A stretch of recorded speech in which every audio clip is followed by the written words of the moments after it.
ತೇಜ್ ಪ್ರಭು ನ್ಯೂಸ್ಗೆ ಸ್ವಾಗತ. ಹುಕ್ಕೇರಿ ತಾಲೂಕಿನ ಸಮಗ್ರ ನೀರಾವರಿ ಸಲುವಾಗಿ ಬುಧವಾರ ದಿನಾಂಕ 20 ಮೇ 2026ರಂದು ಬಸವೇಶ್ವರ ಸರ್ಕಲ್ ಹುಕ್ಕೇರಿನಲ್ಲಿ ಬೃಹತ್ವಾದಂತಹ ಹೋರಾಟ ನಡೀತಾ ಇದೆ. ಕರ್ನಾಟಕ ರಾಜ್ಯ ರೈತ ಸಂಘ ಹಾಗೂ ಹಸಿರು ಸೇನೆಯ ರಾಜ್ಯಾಧ್ಯಕ್ಷರಾದ ಶ್ರೀ ಚುನ್ನಪ್ಪ ಪೂಜಾರಿ, ರಾಜ್ಯ ಗೌರವಾಧ್ಯಕ್ಷರಾದ ಶ್ರೀ ಶಶಿಕಾಂತ್ ಪಡಸಲಗಿ ಗುರುಗಳು ಇವರಿಂದ ಬೃಹತ್ ಪ್ರಮಾಣದ ಹೋರಾಟವನ್ನು ಹಮ್ಮಿಕೊಳ್ಳಲಾಗಿದೆ.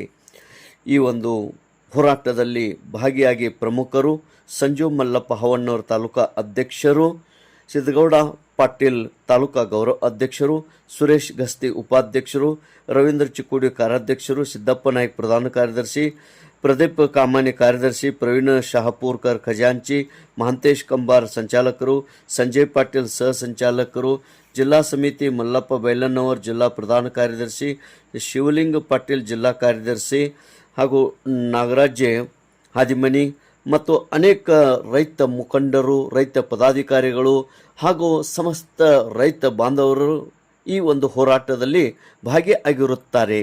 ತೇಜ್ ಪ್ರಭು ನ್ಯೂಸ್ ಹುಕ್ಕೇರಿ.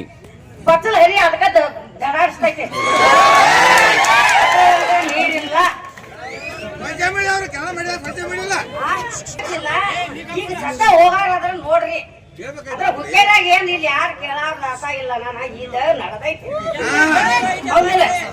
ಮತ್ತ ಎಲ್ಲಾನು ಮತ್ತ ನಾಲ್ಕ ಸರಿ ಆಶ್ ತಂಜವ್ ಕಣ್ಣ ಮೇಲೆ ಕೌಂದಿ ಹೇಳ್ಕೊಂಡ್ ಹೋಗ್ತಾರ.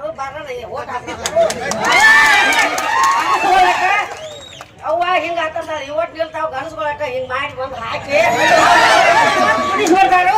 ಇದೇನ್ ತಪ್ಪು ತಿಳ್ಕೊಬೇಡ್ರಿ, ಇದನ್ನ ಸರಿ ಅಲ್ಲ ಸರಿ ಹೇಳ್ರಿ, ಇದನ್ನ ಸರಿ ಹೇಳ್ರಿ. ನಾವು 4 ಕೆಜಿ ಬರ್ಕೋರಿ ಸಾಹೇಬ್ರೆ ಹುಕ್ಕೇರಿಯಾಗಿ ನೋಡ್ರಿ ಕಲ್ ಹೊತ್ ಹಾಯಕದ್ಯಾವ. ಒಂದ ಹುಡುಗರಿ ನೌಕರಿ ಇಲ್ಲ ನಮ್ಮಲ್ಲಿ.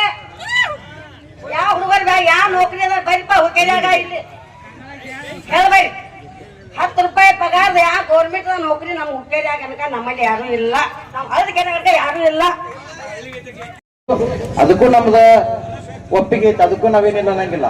ಮಹಾರಾಷ್ಟ್ರದ ಗಡಿ ಭಾಗದಲ್ಲಿರುವಂತಹ ನಾಗನೂರು ಮತ್ತು ದಡ್ಡಿ ಏತ ನೀರಾವರಿ ಮಾಡ್ಬೇಕಂದ್ರು ಅದಕ್ಕೂ ಸಲ್ಕುಲ ಐತೆನ, ಅದಕ್ಕೂ ಏನು ಸಂಬಂಧ ಇಲ್ಲ. ಮಲ್ಲಿಕಾರ್ಜುನ ಮತ್ತು ಅಡವಿ ಸಿದ್ದೇಶ್ವರ ಏತ ನೀರಾವರಿ ಮಾಡ್ಬೇಕಂತ ತಿಳ್ಕೊಂಡು ಹೇಳಿದ್ರಿ, ಅದಕ್ಕೂ ಮಾಡ್ರಿ. ಆದ್ರೆ ಯಮಕನಮರಡಿ, ದಾರ್ಸಿ ನಗರ, ಇಂದ್ರಾನಗರ, ಅನಂತಪುರ, ದಾದಬಾನಟ್ಟಿ, ಆರ್ಸಿ ಗುಡ್ನಟ್ಟಿ ಮತ್ತು ನರಸಿಂಗಪುರದಲ್ಲಿರುವಂತಹ ಸುಮಾರು ರೈತರ ಆಸ್ತಿ 22 ಹಳ್ಳಿಗಳನ್ನು ಬಿಟ್ಟು ಮನಿ ಕಟ್ಕೊಂಡು ಗುಡ್ದಾಕ್ ಹೋಗ್ತೀವಿ. ನಮ್ಗೆ ಕುಡಿಯಾಕ ನೀರೆಲ್ಲ, ಮೊದಲು ನಮಗ್ ನೀರು ಕೊಡ್ರಿ, ಆಮೇಲೆ ನಿಮ್ ತಾಲೂಕಿಗೆ ಒಯ್ರಿ ಅನ್ನುವಂತ ಹೋರಾಟ ನಮ್ದೈತಿ. ಯಾಕಂದ್ರೆ ಸ್ಪಷ್ಟವಾಗಿನೇ ಹೇಳ್ತೀವಿ, ಇವತ್ತಿಗೂ ನಮ್ದಾಗದ ಜನ ಮನಿ ಇಲ್ಲ, ನೆಲ ಇಲ್ಲ, ಮಣ್ಣು ಕೊಡಕ್ ಜಾಗ ಇಲ್ಲ. ಯಾಕಂದ್ರೆ ಹೊಳಿ ಎಳೆದ ಮೇಲೆ ಹೆಣ ತಗೊಂಡು ನಾವು ಇವತ್ತಿಗೂ ಕೂಡ ಹೊಳಿಗೆ ಹೋಗಿ ಮಣ್ಣು ಕೊಡಬೇಕು. ಊರ್ ದೇವರ ಮನಿ ದೇವರ ಮಾಡ್ಬೇಕಾದ್ರೂ ಕೂಡ ಗುಡಿಗೇರಿಯಾಗಿ ಇಡೀ ಹೊಳಿ ಎಲ್ಲ ಎಳೆದ ಮೇಲೆ ಹೋಗಿ ನಮ್ ದೇವರ ನಾವು ಪೂಜಾ ಮಾಡುವಂತ ವ್ಯವಸ್ಥೆ ಯಮಕನಮಡಿ ಭಾಗದ ರೈತರ ಕೊರತೆ ಐತೆ ಅನ್ನೋದನ್ನು ಕೂಡ ಇವತ್ತಿನ ಕಾಲಕ್ಕೆ ರೈತ ಮುಖಂಡರು ಮತ್ತೆ ರಾಜಕೀಯ ಪ್ರತಿನಿಧಿಗಳು ಅರ್ಥ ಮಾಡ್ಕೊಳ್ಳುವಂತಹ ಒಂದು ವ್ಯವಸ್ಥೆ ಕಡೆಗೆ ಹೋಗ್ಬೇಕು. ಆ ರೀತಿಯಲ್ಲಿನ ನಡೆಯುವಂತಹ ವ್ಯವಸ್ಥೆ ನಡೆದಾಗನೆ ಈ ಮಹಾರಾಷ್ಟ್ರ ಭಾಗದಿಂದ ಬರುವಂತಹ ತಾಮ್ರಪರ್ಣಿ ನದಿ, ಆಮೇಲೆ ಈ ಮಹಾರಾಷ್ಟ್ರದ ಗಡಿಂಗ್ಲಜ್ ತಾಲೂಕಿನಿಂದ ಬರುವಂತಹ ಹಿರಣ್ಯಕೇಶಿ ನದಿ, ಆ ನಂತರದಲ್ಲಿ ಈ ಮಹಾರಾಷ್ಟ್ರ ಭಾಗದಿಂದನೇ ಬರುವಂತಹ ಘಟಪ್ರಭಾ ನದಿ, ಇನ್ನೊಂದು ನಮ್ಮ ಮಾರ್ಕಂಡೇಯ ನದಿ. ಈ 4 ನದಿಗಳದ ಮೂರು ನದಿ ಅಂತ ಬಹಳ ಮಂದಿ ಹೇಳಕತ್ತಿರಿಲ್ಲ. ಮಾಸ್ತಿ ಮತ್ತು ದಡ್ಡಿ ಕ್ರಾಸಿನ ಗುಡ್ಡದೊಳಗಡೆನೆ 1-2 ಕಿಲೋಮೀಟರ್ ತಾಮ್ರಪರ್ಣಿ ನದಿನೂ ಕೂಡ ನಮ್ಮ ತಾಲೂಕಿನೊಳಗೆ ಹರಿದೈತಿ.